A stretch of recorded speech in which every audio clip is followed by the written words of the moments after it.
Présidente, Madame la Première ministre, hier, vous avez été défaits, vous et tous les semeurs de haine. Hier, votre loi immigration a été battue par l'Assemblée du jamais vu en 25 ans.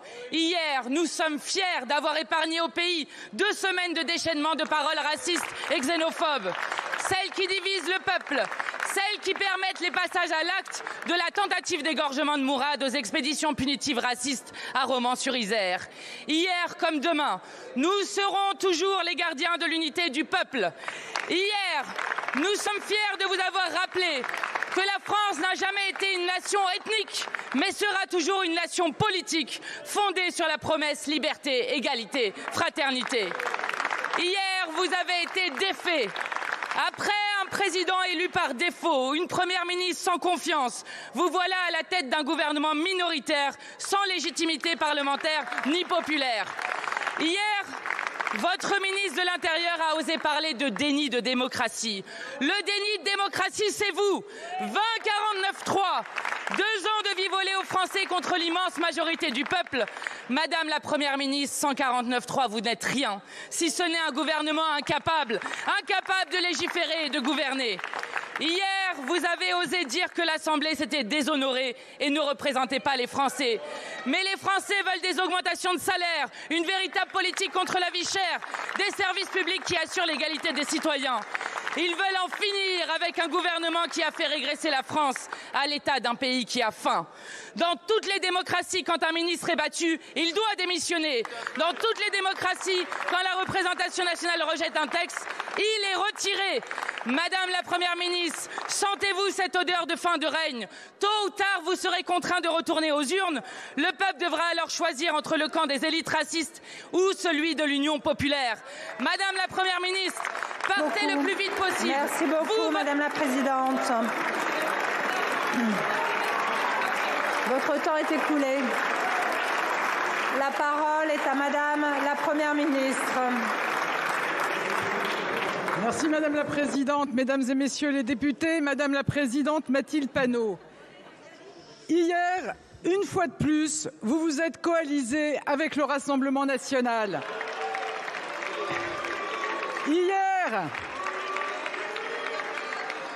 Hier, une fois de plus, vous avez fait le choix délibéré de la compromission avec l'extrême droite.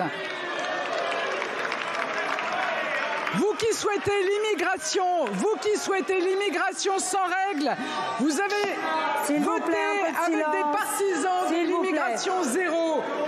Vous qui souhaitez des régularisations massives, vous avez voté avec ceux qui prônent la fermeture des frontières.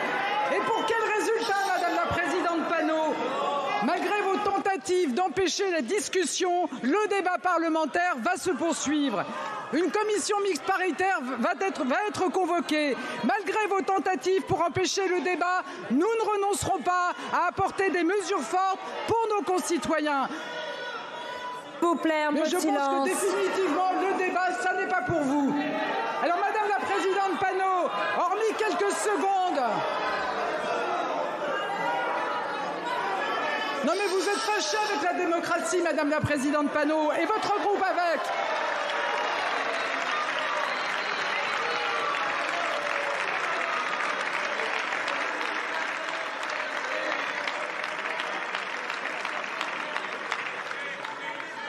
Alors, Madame la Présidente Panot, hormis quelques secondes de satisfaction à l'Assemblée et quelques minutes d'attention dans les médias, qu'avez-vous obtenu? Finalement, Madame la Présidente Panot, par votre attitude et celle de votre groupe, ceux qui sont pénalisés, ce sont les Français. Les Français qui soutiennent très largement notre texte. Les Français qui attendent que nous prenions des mesures fortes pour réduire l'immigration illégale et pour mieux intégrer les personnes que nous choisissons d'accueillir. Les Français qui veulent que nous trouvions des compromis, pas des coups politiques à la petite semaine. Mais vous, que leur proposez-vous? Vous ne leur proposez que le blocage de nos institutions. Vous ne leur proposez qu'une union sacrée entre la NUPES et l'extrême droite. Vous ne leur proposez que le chaos. C'est irresponsable, c'est dangereux.